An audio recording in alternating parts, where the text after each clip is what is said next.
뺀다면 한 1~2kg 정도, 가능하면 냉장고에서 멀리 떨어진 데에 앉아서 이 유튜브 보시면 좋을 것 같습니다. 잘 모르시고 드시는 의외로 살찌는 음식 말씀드릴게요. 바로 이 고구마입니다. 요즘 진짜 고구마 많이 드세요. 특히 등산 가셔가지고요, 등산 갈 때 많이 싸가시는 게 고구마 삶아서 가시는 거랑 오이 많이 가지고 가시거든요. 고구마 굉장히 좋은 식품인 거는 뭐 확실합니다. 당지수가 낮아요. 항상 감자랑 비교하면서 당지수가 낮기 때문에 건강에 좋다라는 얘기를 너무너무 종편에서 얘기를 해서 한동안 고구마 값이 굉장히 올라갔던 적이 있어요. 정말 막 왜 이렇게 올랐냐고 물어봤더니 파시는 분이 사람들이 너무 많이 사서 그렇다고. 그래서 당지수가 굉장히 낮아서 혈당은 무조건 천천히 올라가고 조금 올라가는 게 좋거든요. 왜냐하면 갑자기 확 올라가면은 이 확 올라간 것 때문에 우리 몸에서 인슐린이 확 분비가 되기 때문에 이 인슐린이 당을 확 떨어뜨려서 나를 다시 배가 고프게 하고, 또 넘쳐서게 나온 인슐린이 바로 내 몸의 뱃살에, 특히 배에다가 지방을 쌓는 역할을 하기 때문인데, 이 당지수가 고구마가 감자가 훨씬 낮아요. 고구마의 당지수가 거의 한 50 정도 되는 거에 비해서 감자는 90 정도 되면은 90 정도는 거의 빵, 떡 이 정도 수준이거든요.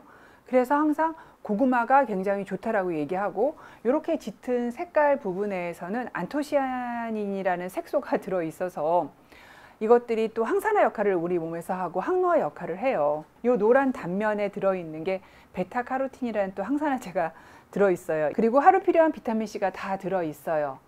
그런데 이 칼로리가요 굉장히 높습니다. 어느 정도냐면은 감자의 2배 반 정도 들어있어요. 그러니까 등산을, 내가 살을 빼기 위해서 등산을 가는데, 등산을 가서 고구마 2개 정도 먹고 내려오면요, 등산 갈 때마다 살이 찌십니다. 그럼 항상 고구마와 감자를 비교할 때 다들 고구마가 좋다고 방송에서 많이 얘기를 했어요. 그거는 어떨 때 고구마가 좋으냐면요, 고구마를 손가락 크기만큼 조금 먹겠냐라고 물어볼 때와, 그 다음에 감자를 손가락 크기만큼 먹겠냐고, 이 두 가지를 비교를 할 때는 당연히 그 비교에서 내가 고구마를 조금만 먹을 수 있다면 고구마를 먹는 게 더 좋아요. 하지만 나는 고구마를 손가락만큼만 먹으면 간에 기별도 안 가고 위에도 기별이 안 가라고 생각을 하시는 분은 정말 감자를 드시는 게 훨씬 낫습니다. 고구마가 달달하기 때문에 이 안에 굉장히 많은 당분이 들어있어서 요거를 간식으로 드시면 매번 살이 찌고, 등산 갈 때마다 조그만한 고구마 2개 드시면 내려올 때마다 살이 더 쪄 있는 나를 발견할 수 있습니다. 그 다음에 이제 믹스커피입니다. 믹스커피가요 양이 되게 적어서 밥 먹고 난 다음에 계속 하루에 하나씩 드시고요. 믹스커피를 쫙 열어서 보면은 커피가 1이고 프림이 2고 설탕이 3이에요. 그래서 커피가 그러니까 들어있는 게 6분의 1뿐이 안 들어있어요. 그러니까 반이 설탕이 들어있기 때문에 굉장히, 프림도 또 이게 지방이기 때문에 살이 많이 찌거든요. 그래서 이걸 하루에 3잔을 드시게 되면은요, 한 달 칼로리로 한 4,500칼로리 정도를 드시게 돼요. 한 잔이 50칼로리인데 하루에 3번 먹으니까 150칼로리 곱하기 30 하면, 그럼 한 달에 0.7kg 정도 살이 쪄요. 반대로 믹스커피를 하루에 3잔 드시던 분이 이 믹스커피를 블랙으로 바꾸시면은 한 달에 1kg가 빠지지는 않지만 2달, 3달 정도면 2kg가 정도 빠지는 정도의 감량이 이루어집니다. 그래서 내 습관 중에서 혹시 믹스커피를 먹는 습관이 있다면 블랙으로 바꿔주시면 살이 자꾸 찌면서 배가 나오는 거를 예방을 할 수 있습니다. 커피를 드실 때는 항상 프림과 설탕, 크림, 초콜릿이 안 들어있는 걸 드셔야 되기 때문에 제가 아메리카노로 드시는 것이, 이게 커피는 많이 먹거든요. 하루에 한 2~3잔을 드시기 때문에 평생을 가져갈 좋은 습관입니다. 내가 아메리카노 너무 맛없다? 그러면 라떼나 설탕을 넣지 않는 카푸치노 정도까지 괜찮아요. 그리고 나는 정말 달달한 맛을 원한다? 그럼 여기다 시럽 넣지 마시고요. 그 다음에 가짜 설탕들이 나와 있어요. 아스파탐으로 만든 거거나, 요즘에 굉장히 가짜 설탕이 맛있어졌거든요. 그걸 넣어서 드시는 것이 좋습니다. 그 다음에 주스. 여러분이 오렌지를 보면은 이렇게 짜갖고 만들 거라고 생각을 하시잖아요. 근데 절대로 전혀 그렇지가 않고, 오렌지 농축액을 수입을 해서 거기다가 오렌지 색깔을 집어넣고 오렌지 향을 집어넣고 오렌지 맛을 집어넣은 다음에 컵 하나당 보통 한 7개 이상의 각설탕을 집어넣어요. 그래서 여기는 굉장히 많은 당분이 들어있기 때문에 절대로 건강에 좋은 음식은 아니다라고 말씀을 드렸고요. 대안은 뭐냐? 그럼 주스를 드실 때는 시럽을 넣지 않는 거 꼭 드셔야 된다면 100% 주스를 드시고, 그거보다 더 좋은 거는 그냥 오렌지 드세요. 이게 가장 좋은 대안입니다. 근데 이것도 너무 많이 드시면 안 된다는 얘기를 드렸고요. 그 다음에 이제 말씀드릴 거, 이 과일 중에서 특히 제가 여기서 뭘 보여드렸냐면 바나나를 보여드렸는데, 바나나가 가장 당분이 많이 들어있는 과일 중에 하나입니다. 그래서 이 바나나가요, 우리나라에선 과일로 섭취를 하지만요, 동남아 가면은 왜 서양 사람들 감자를 주식으로 하듯이 우리나라 사람들이 쌀을 주식으로 하듯이 마치 그런 식량과 같은 개념이에요. 그 이유는 굉장히 과일치고는 수분이 별로 없으면서 밀도가 높고 단단해요. 그래서 이런 음식들은 굉장히 칼로리가 많아서 바나나 이렇게 한 개 드시면요, 큰 밥 공기에 밥 하나 가득 들어있는 거에 반을 드신 거랑 같아요. 그러니까 두 개를 드시면 밥 한 공기랑 굉장히 같을 만큼의 에너지를 내기 때문에 이 안에 좋은 성분이 들어 있어도 굉장히 칼로리가 높아서 의외로 굉장히 살이 찌는 거다. 그래서 바나나로 다이어트 하시면 안 되겠죠. 대안으로 말씀드린 거, 이렇게 스틱형으로 만든 채소를 대신 드시는 것이, 또는 뭐 굳이 스틱형으로 자르시지 않아도 됩니다. 손 다치지 않게 편안하게 잘라서 드시는 것이 훨씬 더 좋은 방법이고, 일반적인 과일에 들어있는 것보다 칼로리가 3분의 1뿐이 안 들어있어요. 그러니까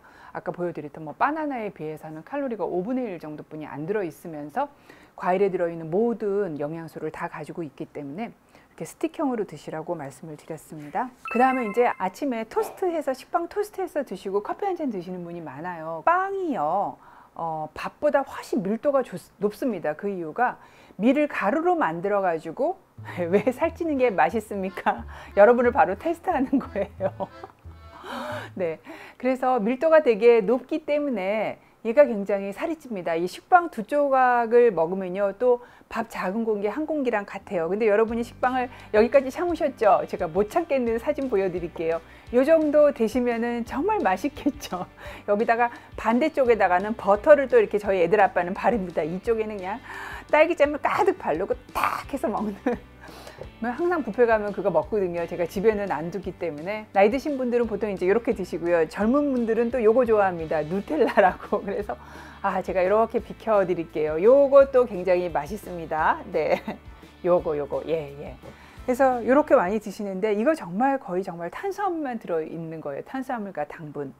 그래서 가능한 한 빵은 이렇게 드시는 게 아니고요, 식빵을 드시는 가장 건강한 방법, 바로 요겁니다. 샌드위치로 드셔서, 자, 계란 조금 집어 넣으시고요, 토마토 집어 넣고 양상추 집어 넣으시고요, 뭐 햄 살짝 넣으셔도 되고요, 치즈 넣으셔도 돼요. 그리고 금삼첨화 하시려면요, 빵을 누드 샌드위치로 만드세요. 그래서 요거 빵 벗겨내세요. 그래서 밑에 빵 한 조각만 드시면 가장 건강한, 네, 못 참는 땅콩 버터. 세상에서 가장 살찌는 음식은 바로 땅콩 버터입니다. 땅콩 버터도 굉장히 맛있습니다. 그래서 저는 집에 땅콩 버터를 안 둬요. 왜냐하면은 못 참고 먹게 되기 때문에. 그래서 이렇게 샌드위치로 드시는 것이 빵을 먹는 가장 건강한 방법이고, 사진 보니까 먹고 싶네요. 그래서 냉장고에서 멀리 떨어져서 이 유튜브 보세요. 그 다음에 또 아침에 식사 대용으로 많이 드시는 게 바로 요거 떡이에요. 얘도 역시 쌀을 쌀가루로 만든 다음에 다시 뭉친 거라서 굉장히 밀도가 높습니다. 그래서 서양 사람들이 별로 안 좋아해요. 스티키하다고 해서 찐득찐득하다고 안 좋아하고, 다행히 아이들은 별로 떡을 안 좋아하고요. 요거에 중독되신 분들은 한 50대, 60대, 70대 정도 되신 여자분들, 그래서 떡배와 밥배가 따로 있다 그래서 밥 먹고도 또 떡 드시잖아요. 떡 드시지 말라 그러면은 난 요렇게 영양떡을 먹겠다라고 얘기를 하시는데, 사실 그냥 팥 들어있는 떡보다는 더 낫습니다. 하지만 이 안에 들어있는 것들이 그냥 들어가는 게 아니라 굉장히 많은 당분이랑 설탕을 많이 넣어서 만들어야 또 떡이 맛있거든요. 그래서 요걸 대신해서 끼니를 하시는 것보다는 이렇게 잡곡밥을 드시면서 끼니를 하시는 것이 사실은 가장 좋은 방법입니다. 한식을 반찬을 가져서 먹는 것만큼 건강하면서 살 덜 찌는 그런 식단은 세상 어디에도 없거든요. 아마 지중해 식당보다도 한식당 밥의 양 약간 줄이면서 반찬 제대로 갖춰서 먹는 것이 가장 좋은 식사일 수 있습니다. 그 다음 요 요구르트는요, 저지방 요구르트예요. 항상 저지방이라고 얘기를 하면 굉장히 건강에 좋다라고 얘기를 하는데, 그럼 음식이 고급스러운 음식에서 맛있는 맛이냐, 바로 이 지방이에요. 이 좋은 지방의 맛이거든요. 이것이 뭐 기름기에서 오는 포화지방일 수도 있고 견과류에서 오는 불포화지방일 수도 있는데, 그런데 음식을 건강하게 만들려고 저지방으로 만들었어요. 만들다 보면 이 음식이 아무 맛이 안 나요. 그렇죠? 그러면 이걸 맛있게 만들려면 어떻게 해야 돼요? 설탕을 넣는 수밖에 없어요. 그래서 요구르트 중에서 저지방이라고 붙어 있는데 옆에 같이 무가당, 무설탕이라고 붙지 않으면은 대부분은 이 요구르트의 신맛을 없애기 위해서 굉장히 많은 당분을 집어넣습니다. 그래서 저지방이라는 게 건강한 의미는 아니에요. 마찬가지로 또 저지방 아이스크림도 있어요. 그것도 똑같아요. 지방을 줄이고 맛을 맛있게 하기 위해서 많은 양의 당분을 집어넣습니다. 그래서 흔하게 또 환자분들이 많이 헷갈려 하시는 게 플레인이라고 되어 있으면 되게 좋은지 아세요? 플레인의 반대말은 뭘까요? 저지방의 반대말은 뭐 고지방이겠어요? 무가당의 반대말은 가당일 것 같아요. 플레인의 반대말은 딸기 맛, 복숭아 맛, 포도 맛, 사과 맛입니다. 그러니까 무슨 뜻이냐면 요구르트에서 플레인은 향이나 맛을 안 넣었다는 거지 뭐 여기가 건강하다 그런 의미는 아니에요. 그래서 플레인이란 말에 그렇게 속으시면 안 되고요.